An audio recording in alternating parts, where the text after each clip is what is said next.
Have you ever found yourself feeling like life is just a series of events that sort of happen to you rather than something you're actively influencing? Yeah, that feeling of being swept along. Exactly. Or maybe you've looked back at a decision and wished, you could hit rewind. Or just had that nagging suspicion that maybe you're not quite the captain of your own ship when it comes to destiny. It's a really common feeling, I think, that sense of circumstances controlling things. Right.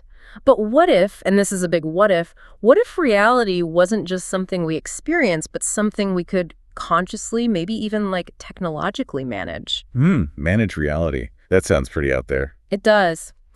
But today, we're embarking on a deep dive into a philosophy that not only suggests this is possible, but gives a pretty detailed framework for how you might actually do it. Okay, I'm intrigued. What's the source for this? Our journey today is guided by Vadim Zeland's compelling series, Reality Transurfing, Steps 1 to 5. And Zeland, he doesn't present this simply as, a book or a theory.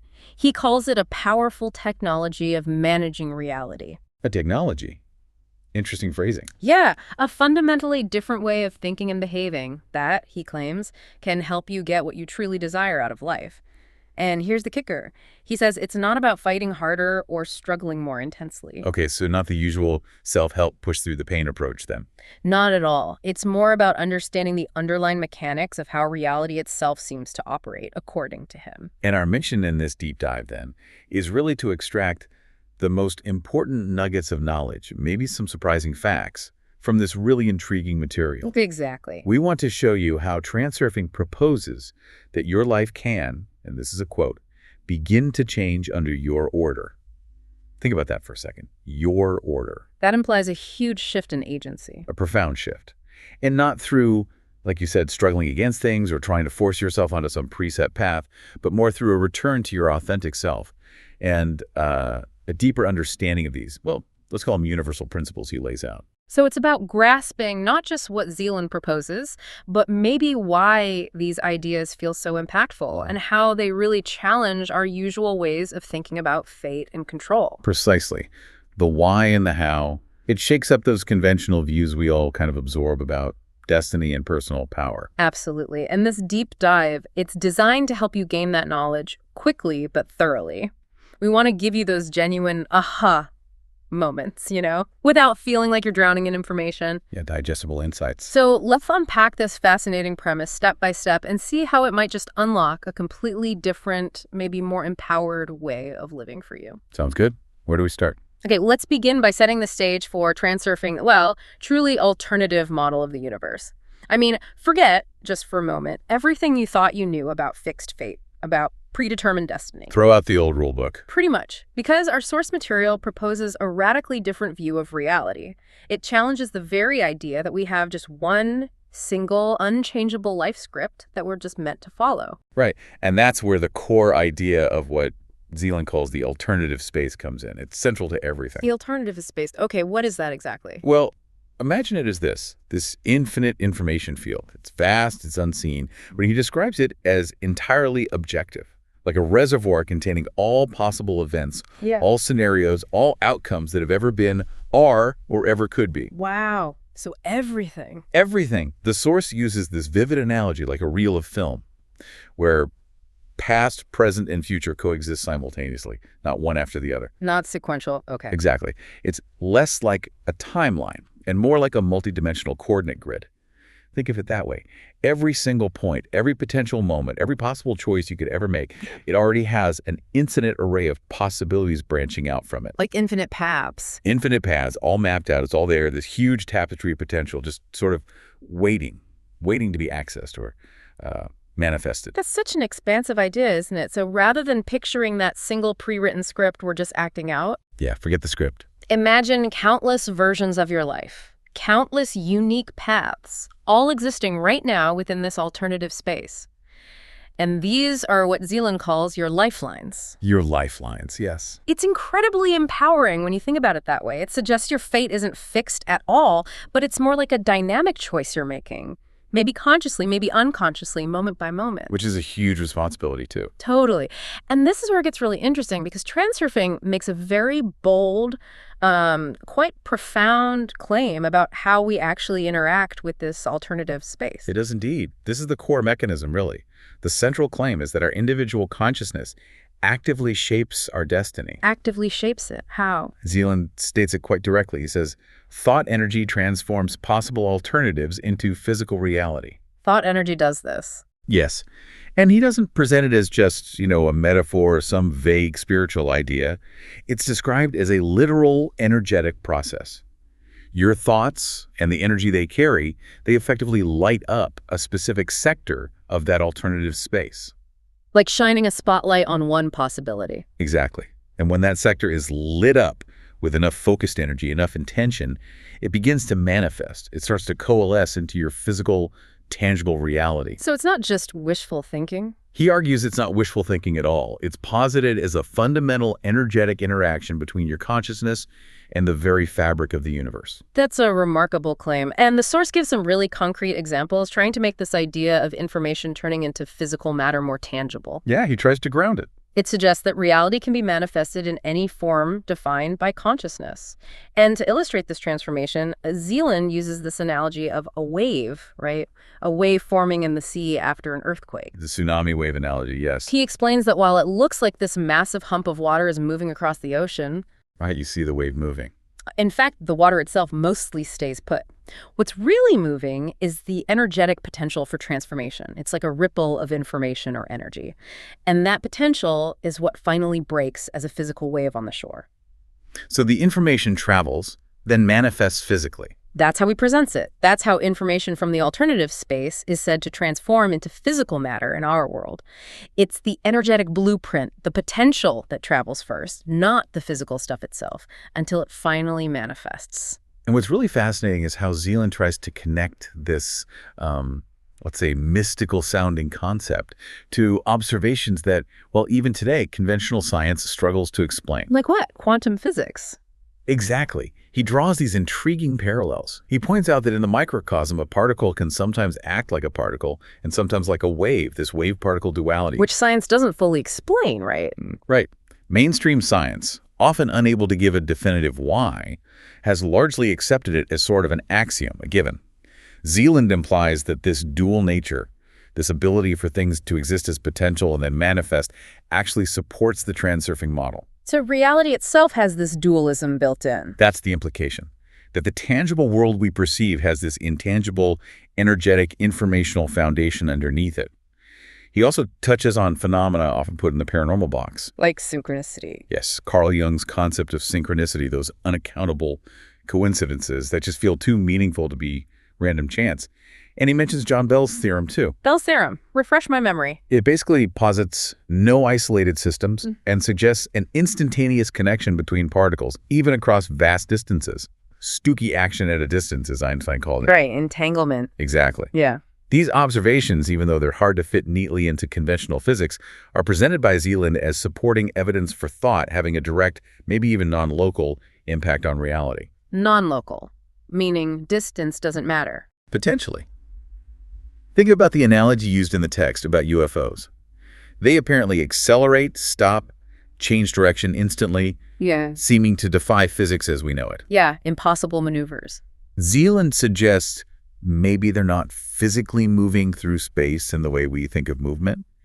Maybe they're realizing at different points in the alternative space. So blinking into existence at different spots. Something like that. Yeah. It hints at a completely different way of interacting with reality, one where thought, intention, and maybe manipulating this informational potential play a direct role in manifestation rather than just, brute physical force or propulsion. That really does turn our understanding of cause and effect, even basic physical movement, totally on its head. It's a radical perspective. And this leads us to what transurfing sees as the core problem with our conventional thinking.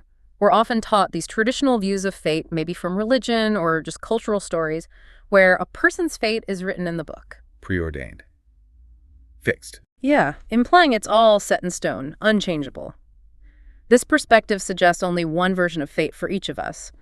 But the source argues, quite strongly, That's the fundamental mistake. That's the limiting belief. Exactly. It asserts there are endless alternatives, infinite lifelines available to us all the time. And trying to battle with the external world to change that single, supposedly pre-written script, he calls that a difficult and thankless task. Like swimming upstream. Precisely, like swimming against a really powerful current. And this traditional view, this idea of a fixed destiny, it often leaves people feeling, well, dissatisfied and even a little resentful, doesn't it? Especially when they encounter what feels like bad luck, or they start questioning why life seems so unfair. Yeah, why do some people seem to get everything so easily? Right. While others struggle constantly, no matter how hard they try.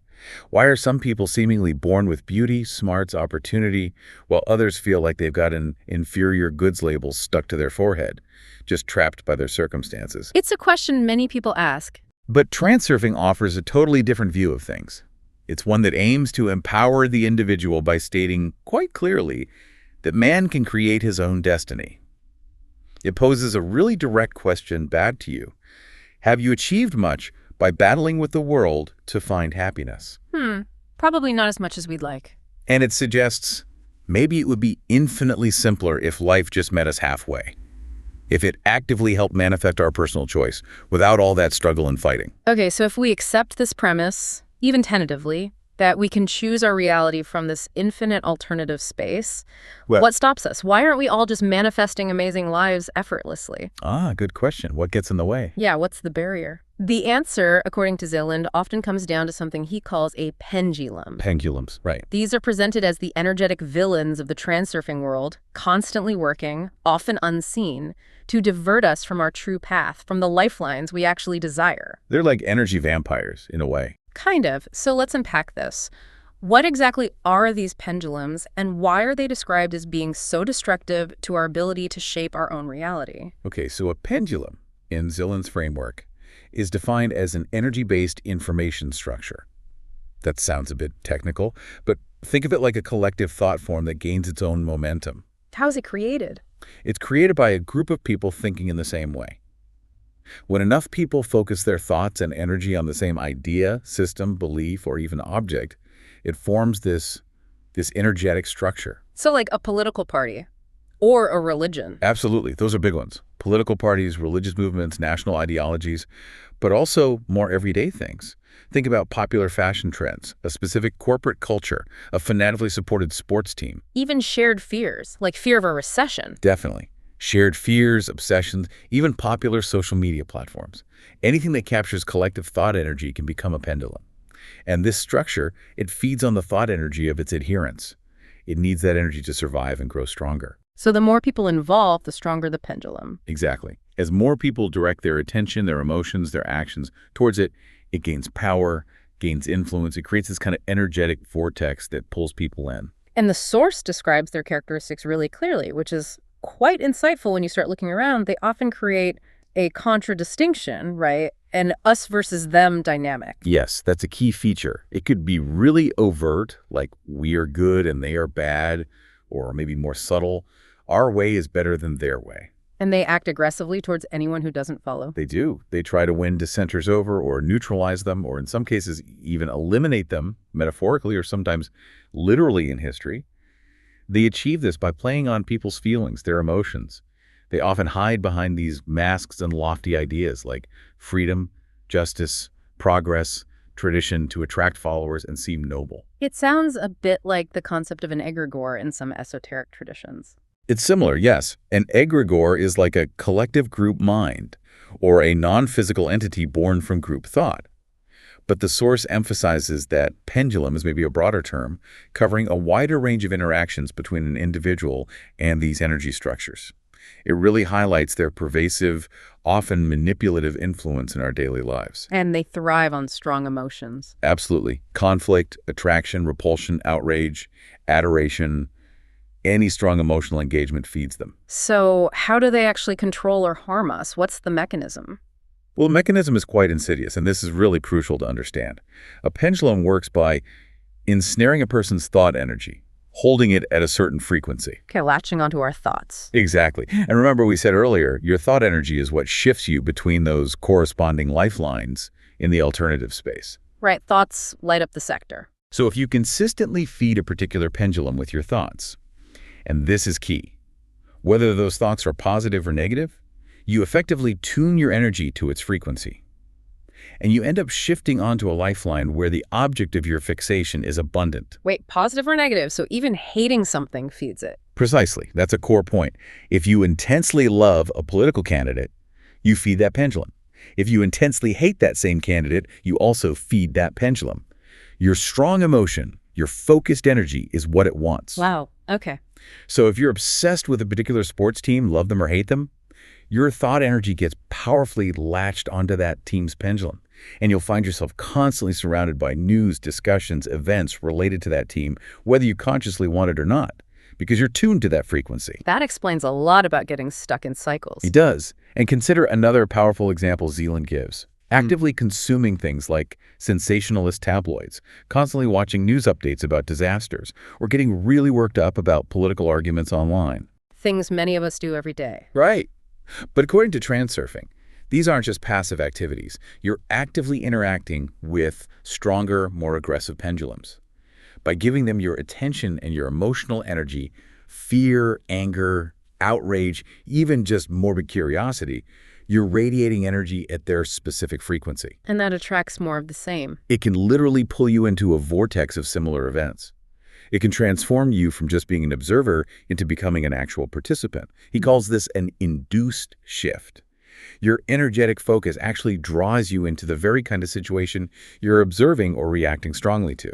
So watching endless news about conflict could, in theory, draw conflict closer to your own life. That's the alarming suggestion. This is why the text argues that even passionately arguing against something like war or being deeply disturbed and consumed by news of a catastrophe can paradoxically still provide vital energy to that war pendulum or a catastrophe pendulum. Because you're still focused on it, still giving it energy. Exactly. The intensity is the key. Yeah. So the advice isn't to fight it head on, because fighting just feeds it more energy. The true liberation, he argues, comes from learning to ignore it. Ignore it. Just tune it out. Consciously withdraw your energetic attention. Remove your emotional investment. Basically, starve the pendulum of the energy it needs to influence your lifeline. Change the channel in your mind. That's a really counterintuitive but powerful idea, Mm-hmm. that even fighting against something can strengthen it. And this constant energy drain, it allows pendulums to push what Zeland calls foreign goals onto us, goals that aren't really ours. Precisely.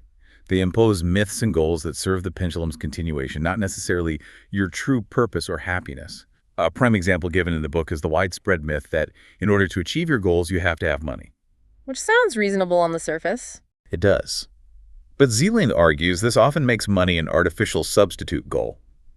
It distracts us from discovering and pursuing our true, deeper purpose, Right. the thing that would likely bring abundance naturally. The source states very explicitly, no one will ever make a lot of money working for a pendulum that functions outside of the context of their true purpose. Meaning, if your heart's not in it, if it's just a pendulum's goal, You'll hit a ceiling. You won't achieve true abundance or fulfillment working solely for a goal imposed by a pendulum, like chasing money just for money's sake, if it's not aligned with who you really are. And what about the myth of hard work? Ah, yes, another big one. The idea that success only comes from grueling hard work, and that you absolutely must stubbornly strive towards your goal, overcoming all obstacles. The no pain, no gain mantra. Exactly. Transurfing argues this is a misleading and utterly exhausting formula, often created by pendulums specifically to drain our energy. It keeps us battling, pushing, struggling, and ultimately serving the pendulum's need for our energy, rather than helping us find our true path, which, according to Zeland, is often characterized by ease, flow, and even pleasure. So the struggle itself is part of the trap. That's the idea. The struggle indicates you might be fighting a pendulum or pursuing a foreign goal, rather than flowing towards your own true door. This brings us to the root cause then. If pendulums latch on using our energy, what generates that energy in the first place? You mentioned importance. Yes, importance. Zeland identifies this as the most common cause of excess potential. Importance, simply put, rises when something is attributed excess meaning. Excess meaning, like overvaluing something. Exactly. It's an emotional or intellectual hyperfocus, an overvaluation that creates this kind of energetic distortion or imbalance in the alternative space, like putting way too much pressure on yourself or a situation or an outcome. And there are different kinds, inner and outer importance. Correct. First, there's inner importance. This is about overestimating your own significance. It could be an overestimation of your virtues, thinking, I'm a very important person, my contribution is vital. Or, crucially, it can also be an overestimation of your shortcomings, believing, I am utterly useless, I am fundamentally flawed, I always mess things up. So arrogance and crippling self-doubt both create this. Both extremes. Inflated self-worth and crippling self-doubt both create this problematic excess potential. Second, there's outer importance. This happens when we over-attribute meaning or significance to things outside ourselves. Like goals or objects or other people's opinions. Precisely. An overwhelming desire to possess a specific car, or a desperate need for someone's approval, or an intense fear of failing an exam or obsessing over a political outcome. All examples of outer importance. Okay, so we create this excess potential through importance. What happens then? What's the consequence? The consequence is where it gets truly fascinating and often, well, quite ironic. Nature, or the universe, always strives for equilibrium, for balance. So it brings forth what Zeland calls balanced forces to eliminate this energetic imbalance, this excess potential you've created. Balanced forces, like natural correctives. Kind of. These forces work, often subtly, sometimes dramatically, to restore balance. And here's the kicker. They frequently do this by creating problems that are the opposite of your original intention, or by disrupting the very thing you're holding on to with too much importance. Can you give an example? Sure. The book uses the example of being mad about your new car. You idolize it, you worship it, spend all weekend polishing it, live in constant fear it might get scratched or dented. This intense emotional attachment, this outer importance, creates a huge excess potential. So you're putting too much energy into perfect car. Exactly. And the balanced forces, the text suggests, will soon find a clumsy driver to cripple your car. Or maybe you'll even bump it yourself because you're being overly cautious and anxious, thereby attracting the very outcome you dread. It's almost like the universe is poking you, saying, loosen your grip, it's just a car. Whoa, that's kind of cruel, but I see the logic. It feels cruel, but the idea is it's just restoring energetic balance. Consider someone who becomes obsessed with perfection in their work or their appearance or their home. This intense need for everything to be flawless creates immense excess potential. Because perfect is an extreme, an imbalance. Right. So as a result, balanced forces will often seem to deliberately ruin things. Mistakes happen, flaws appear, things go wrong, making the perfectionist even more immersed in their obsession, trying even harder to control everything. But their very desire for perfection is creating the opposite reality. They crave flawlessness, but keep encountering flaws. It becomes a vicious cycle. That makes sense. What about inner importance examples? A very common, relatable one Zeland gives is the fear of being sacked, losing your job. This fear often stems from an underlying feeling of guilt or inadequacy or inferiority, a form of inner importance where you perceive yourself as potentially not good enough. Feeling like you don't deserve the job, maybe. Exactly. Even if it's subconscious, that feeling of guilt or unworthiness creates excess potential. And the source states quite starkly that this feeling, this energy you're radiating, will attract and eventually lead to actual dismissal. Your thought energy, saturated with that fear and guilt, literally attracts the very outcome you dread. So your inner state gets perfectly mirrored outside. Perfectly mirrored. It's a powerful and sometimes painful illustration. The balanced forces aren't trying to punish you. They're simply reflecting your inner imbalance and bringing things back to energetic zero, often in unexpected ways. Okay, so we've explored how these pendulums try to hook us, how our own sense of importance creates imbalances that lead to problems. It sounds a bit bleak. It can sound that way when you just focus on the problems, yeah. Yeah. So the crucial question becomes, how do we actually reclaim control? How do we start shaping our reality instead of just reacting to these forces? This is where the practical side, the art of transurfing comes in, right? Offering solutions. Exactly. Now we shift from understanding the problem to actively engaging with the solution. And the fundamental step, the absolute core practice, according to Zeland, is to consciously diminish importance. Diminish importance, that's the key. That's the master key. It unlocks pretty much everything else. When you consciously, deliberately reduce the excessive meaning, the emotional charge, the heightened significance you're attaching to something, it immediately works to reestablish a state of balance in that energetic field around you and the situation. It neutralizes the excess potential. Precisely. This emptiness, this lack of excess potential, effectively leaves pendulums nothing to hook onto. You sever their connection. It neutralizes the very mechanism they use to control you, because without your intense energetic contribution, positive or negative, they just can't exert the same influence. You're essentially disengaging their energetic hooks. Okay, but this is really important. Diminishing importance doesn't mean becoming like a robot, right? It's not about suppressing emotions or becoming totally indifferent and lifeless. No, absolutely not. That's a crucial clarification. The source explicitly warns against that. Trying to keep yourself in check, trying to inhibit your emotions, trying to artificially force yourself to be calm when you're not, that just creates more excess potential. Why? Because you're fighting yourself internally. Exactly. You're creating inner conflict, an internal battle. Instead, diminishing importance is about subtly changing your attitude towards things. It's about releasing that deadly grip, that compulsive need for things to be a certain way. It's letting go of the pressure you put on yourself and the situation. It's more about detachment than suppression. Okay, so it's a shift in attitude, not bottling things up. Practically speaking, then, what does this mean day to day? How do we actually do this? Well, it leads us directly to another pivotal concept: the dual mirror principle. This is a core analogy in transurfing. Reality, Zeland explains, functions like a dual mirror. Dual mirror, meaning it has two sides. Yes, it reflects your relationship to reality with total precision. But it's not just a simple mirror. It has a physical side that's a manifest world we can touch, see, experience, and it has a metaphysical side that's the alternatives space, the realm of potential, which lies beyond our direct perception but is just as real, according to the theory. And this dual mirror accurately reflects our internal image. The image being our thoughts, attitudes, intentions. Exactly, our inner state. And here's the crucial insight, the mistake we often make. We tend to focus all our attention and effort on the reflection. Meaning what's happening to us, the problems, the circumstances we don't like. Right, we try to change the reflection directly, we fight the circumstances, complain about the problems, try to manipulate the external world, but we ignore the image, our own thoughts and attitudes that are actually creating that reflection in the first place. So we're trying to adjust the mirror instead of ourselves. Perfectly put. The key, as the source emphasizes repeatedly, is to move yourself, not the reflection. You don't try to change the outcome directly. You change the input, you adjust the originating image, your thoughts, your attitude. Okay, so how do we move ourselves? What are the principles? This leads to two really powerful, actionable principles for daily life. First, you have to consciously and consistently shift your focus. Redirect your mental energy away from what you do not want and towards what you want. Sounds simple, but probably harder in practice. It takes practice. It means consciously stopping yourself from dwelling on illness and deliberately visualizing health.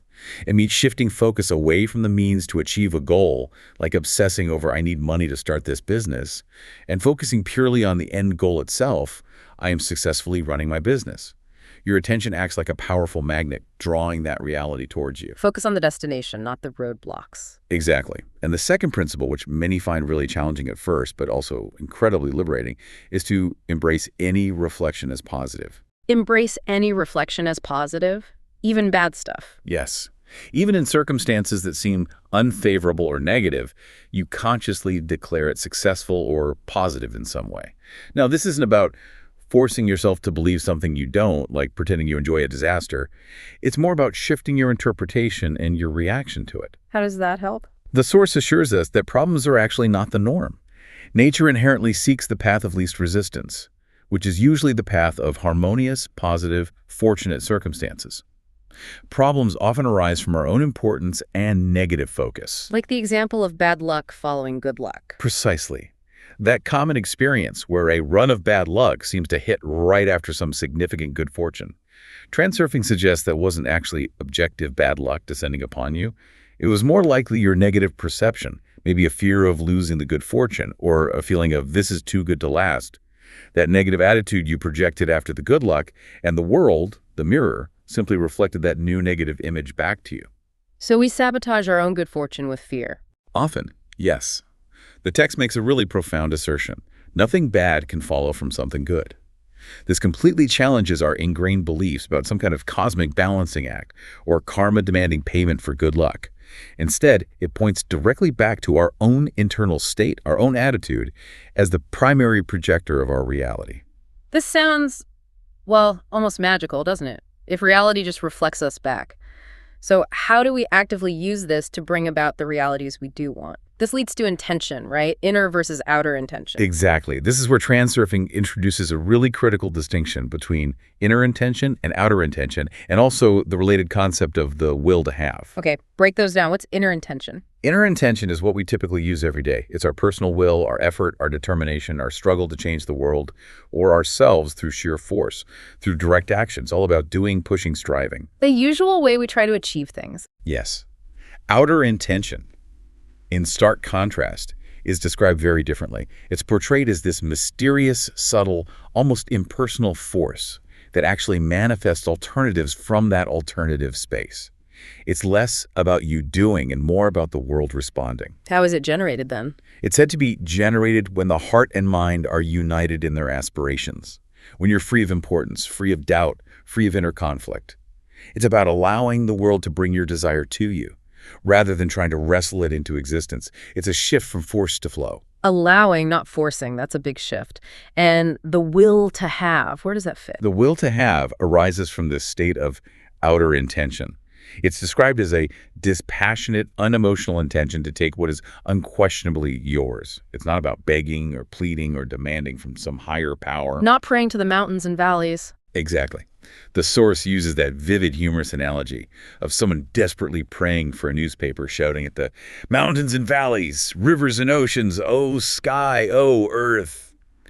It highlights the futility of trying to solicit things from external powers with that kind of demanding, expectant, or even desperate energy. That just creates more importance. So the will to have is calmer. Much calmer. It's more like a quiet, unwavering knowing. A simple, firm decision to claim what is rightfully part of your desired lifeline because you've chosen it. Think about learning to ride a bicycle. Okay. You don't force the bike to balance through sheer will, right? You struggle at first, but then you find a way to allow it to balance. You kind of let go and trust the process. Or consider the idea of levitating, just as a thought experiment. You wouldn't try to levitate by physically pushing yourself up with inner intention. Oh, no, that wouldn't work. You'd have to somehow allow it to happen. You'd imagine the world lifting you. This allowing the world to do it itself is the essence of outer intention.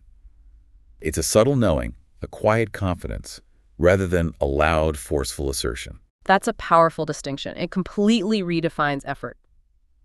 Okay, so with this understanding of outer intention, how do we apply it to achieve specific goals we have?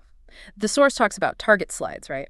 Yes, the target slide is presented as a key technique for working with outer intention. And it's crucial to understand it's much more than just passive daydreaming or casual visualization. So it's not just thinking about the goal occasionally. No, it's creating a mental picture of the goal as if it had already been reached, but with a very active, immersive, and importantly, sensory quality. Zeland stresses that you must mentally enter the house, walk through the rooms, touching things. You have to mentally live inside it. Live inside the goal. Yes. It shouldn't feel like a distant dream you're looking at. It needs to feel like your current reality within your mind. This isn't a fleeting thought. It's a systematic, regular practice of immersing yourself sensorially and emotionally in the reality of your already achieved goal. So really feel it, see it, smell it in your mind. Exactly. To make it truly real for the mirror of reality, to activate outer intention, you need to engage all your senses and emotions. But importantly, not with desperate longing or anxiety, I hope this happens, but with a calm, certain confirmation. This is happening now. Like the new home example. Perfect example. If your goal is a new home, the text instructs you to mentally feel the cozy warmth and smell of smoke from the fireplace, to open the fridge to see what you can find, to sleep in a comfortable bed. You experience the reality as if it's already present. You make yourself at home in this mental slide. Not like a tourist, but like you belong there. Precisely. Not with awe or thinking maybe someday, but with a quiet conviction of something already acquired, already yours. The analogy of a mother caring for her child is also used. How does that relate? A mother isn't just focused on some distant end result, like the child graduating college. She's constantly creating and visualizing an ongoing process of growth, health, development. She's confirming her admiration, participating mentally in the child's unfolding future right now. It's this active, present tense creation within your mind, a gentle, consistent confirmation of the desired reality. Okay, that sounds very different from just, say, putting a picture on a vision board. It's much more immersive. It's about embodying the feeling of the wish fulfilled regularly. And tied into this practice is the concept of doors. Zeland suggests there's a true door for every goal. What does that mean? Yeah, the true door is described as the optimal, most energy-efficient path to your goal. It's the path that feels right for you. It often feels like a pleasure, not a burden. It requires minimum effort and maybe even brings maximum enjoyment along the way. This is usually where your natural talents, your unique inclinations come into play. So it's the path of least resistance for you personally. Exactly. To find this true door, the advice is to focus on what you can do easily, comfortably, and willingly. What comes naturally to you? What do you enjoy doing? And the source offers this incredibly liberating perspective here. It emphasizes that you do not have a single meaningless virtue. Nothing about us is meaningless, even our quirks. Even what might conventionally be seen as your characteristic folly or a seemingly silly trait, that could actually be the key to your true door, your unique path. Like being a class clown. For instance, if you have a reputation for being a clown, always making people laugh, maybe your true door leads to becoming a great comedian or a really engaging public speaker. If you've always loved playing dress-up and creating unique styles, maybe your door points towards becoming a top fashion model or a stylist or a successful designer. So don't dismiss your weird talents. Absolutely not. The idea is to align your unique qualities, no matter how unconventional they seem, with your path. Because those are often the directions where outer intention can manifest most easily for you. It's about recognizing and valuing your authentic self, not trying to fit into some generic mold. And a really crucial point about this whole process, right? Especially with target slides and doors, the advice is not to rush ahead or worry constantly about how the goal will actually happen. Yes, that's vital. Worrying about the how is the logical mind trying to take over again. It's trying to impose its limited known script onto the infinite possibilities of the alternative space. Trying to figure out all the steps in advance. Which is often impossible and just creates importance and anxiety. The source says, very reassuringly, the stereotype will crumble automatically when outer intention shows you the new opportunities. Your main job is just to systematically run the target slide, consistently hold that mental picture of the goal already achieved, and trust that the universe, or outer intention, will present the optimal path, the true door. So the how is not our department. Not really. That's the work of outer intention. Our job is the what and the why, felt as now. And this takes patience, right? It's not instant magic. Definitely. The source emphasizes it takes time, patience, and indomitable conviction. There's a great analogy used. It's like waiting for your food order in a restaurant known for particularly poor, slow service. Okay. You know it's coming eventually. Exactly. You don't necessarily need to believe it will appear instantly. Yeah. But you must know, with quiet certainty, that it will eventually be delivered because you placed the order. You hold the firm intention to receive your order without getting anxious, without constantly badgering the waiter or checking the kitchen. Just a calm, knowing expectation. That's it. That patience, combined with the consistent, unemotional running of the target slide, is what allows outer intention the space to build momentum and manifest your desires through the most energy-efficient true door. Okay. We've explored these really profound ideas. The alternative space, pendulums, importance, the dual mirror, intention, target slides, how we can theoretically shape reality. Now, let's try to bring it right down to the ground level. Make it practical for daily life. Yeah. How do these ideas actually translate into our everyday interactions, maybe our health, our general approach to living? It seems like it all comes back to raising our level of awareness, doesn't it? Which Zeland suggests is often surprisingly low in adults. Indeed. That's a cornerstone. Zeland states that awareness gives clarity of mind, and it's absolutely crucial for taking charge of your destiny. He draws this really sharp contrast between most adults, who he says often live as if in a dream. Sleepwalking through life. Kind of. Controlled by external pendulums, reacting automatically based on unconscious habits. He contrasts this with children, who instinctively know that it is all just a game. Children see it differently. Generally, yes. They're often more aware, more present. They tend to act more dispassionately in the game of life, and they naturally keep importance at a low level because they intuitively understand that life's events are just part of the game they're playing. Adults, however, we often become prisoners of our own games. We get completely engrossed, lose conscious awareness, and therefore lose our agency. We mistake the game for the only reality. Exactly.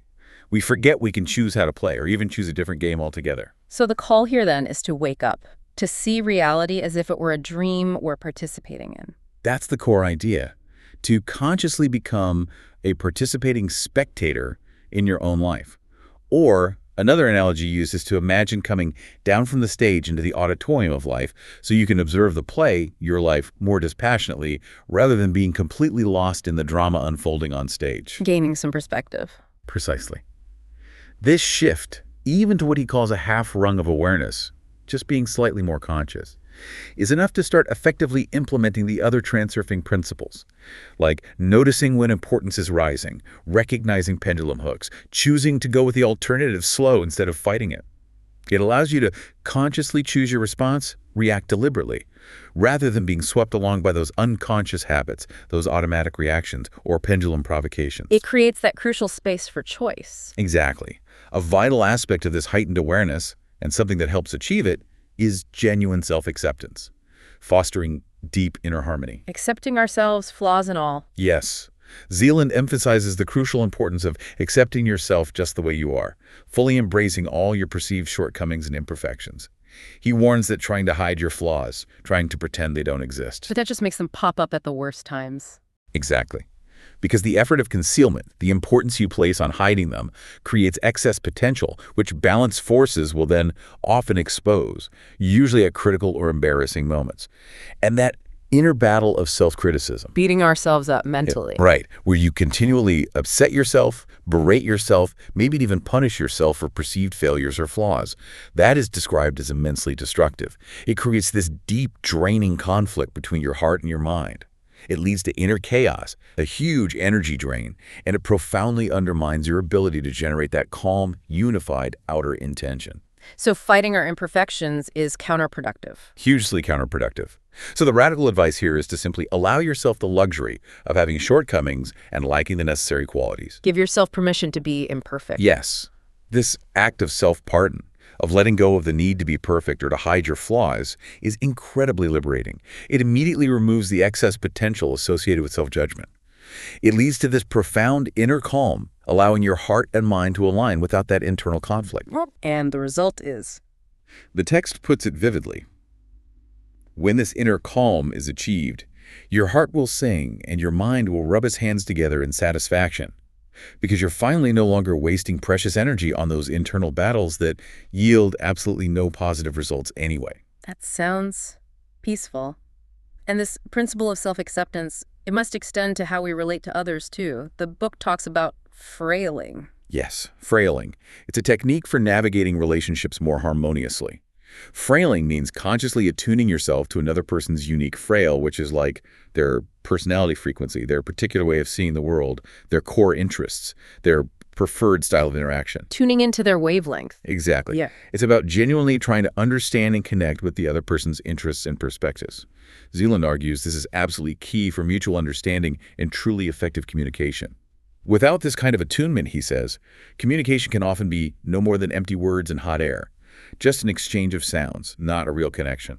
So how do we actually do frailing? What are the examples? Well, the source gives some really concrete, practical examples. It's about shifting the dynamic away from trying to receive, like receiving attention or validation or agreement, and consciously choosing to give. Give what? Give attention, give understanding. So instead of trying to impress someone or prove how clever or interesting you are, you deliberately give your partner the opportunity to appear interesting. Turn the spotlight on them. Yes, this means actively listening.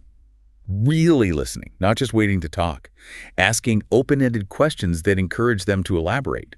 Gently leading the conversation towards their interests, topics they enjoy discussing. You tune in to their frequency. Like the example with the boss and the vacation? Perfect example. You want your vacation approved for August. Instead of just complaining about how tired you are or how much you need a break, which focuses on your needs, use frailing. Explain how taking your break in August actually benefits the boss's workload in September. Maybe you frame it as ensuring you're back refreshed and fully efficient to tackle that busy period for them. You're speaking to their interests, their frequency, not just yours.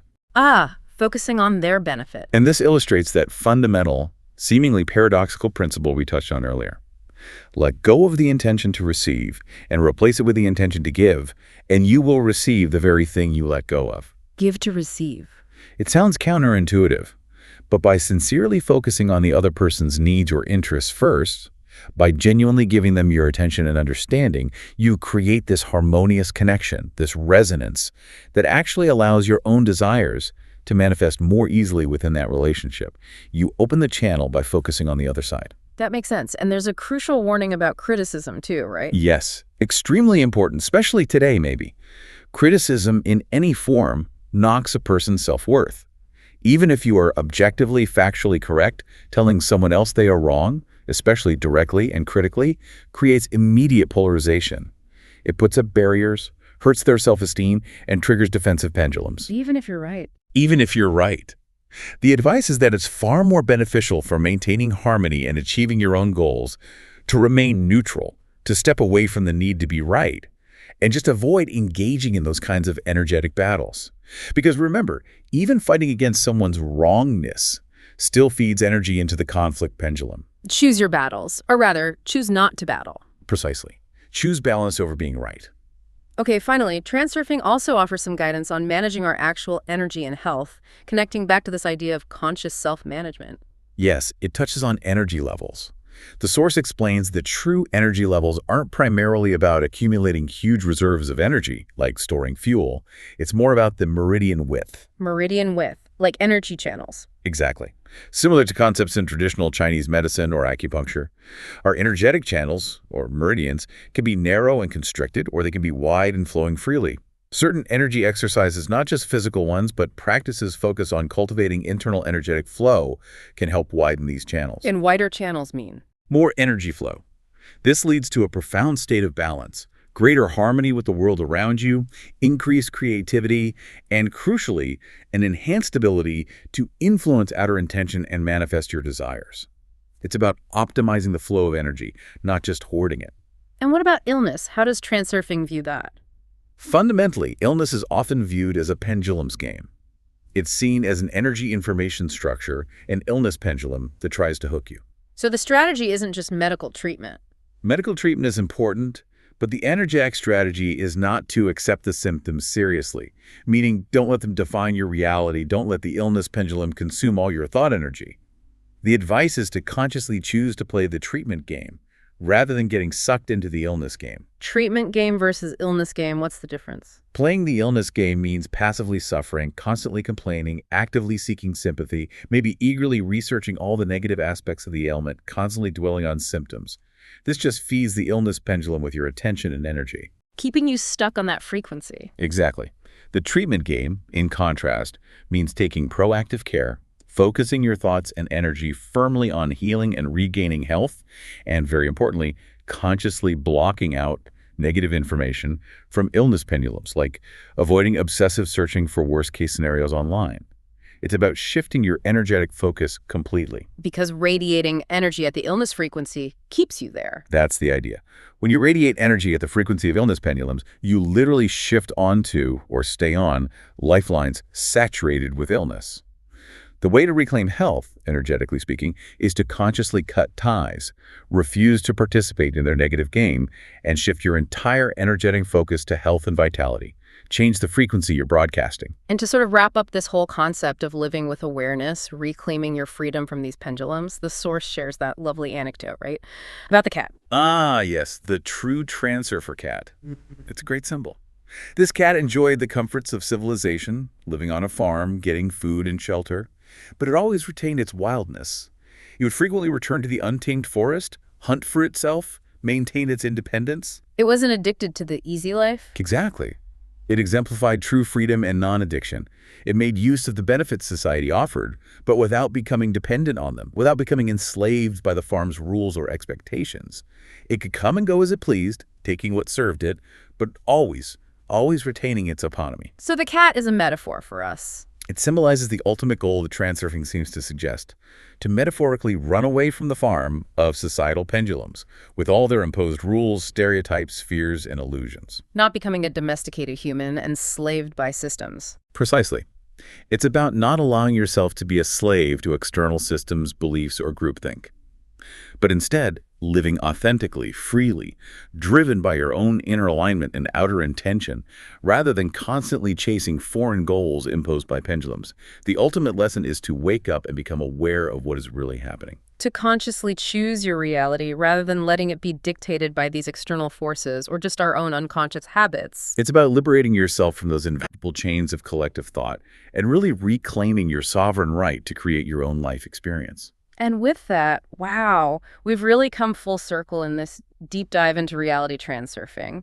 It genuinely offers such a transformative potential, doesn't it? Shifting from feeling like a passive recipient of fate To becoming an active, conscious creator of your own reality. Yeah, it's all about releasing that heavy burden of importance, consciously tuning your thoughts and desires, aligning your heart and mind to unlock that powerful outer intention. The core message really resonates. You don't have to fight to achieve your goal. All you need is the will to have. And it's crucial to remember, as you've heard throughout, this isn't just presented as abstract theory. It's positioned as a practice, a technology for living. Zeland makes it quite clear. He believes you are perfectly capable of developing the right methodology for you and practicing it successfully. So it's adaptable to each person. Very much so. And the promise is that the world, that dual mirror, will reflect your changed attitude, your conscious choices, your diminished importance.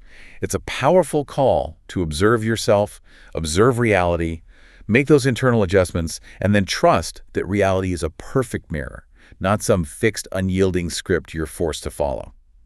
So here's a final thought to leave you with, building on all this. If our thoughts, our inner state, are constantly creating the very layer of the world we experience, and if children, as Zeland suggests, are often born with a higher, more effortless level of awareness than most adults, intuitively seeing reality more like a malleable game, what could your life look like? Interesting question. What could your life look like if you managed to reclaim even a fraction of that innate childhood ability to play with reality?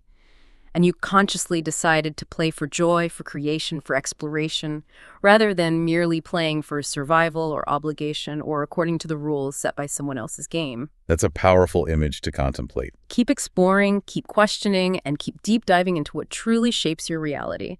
Until next time, remember the core idea.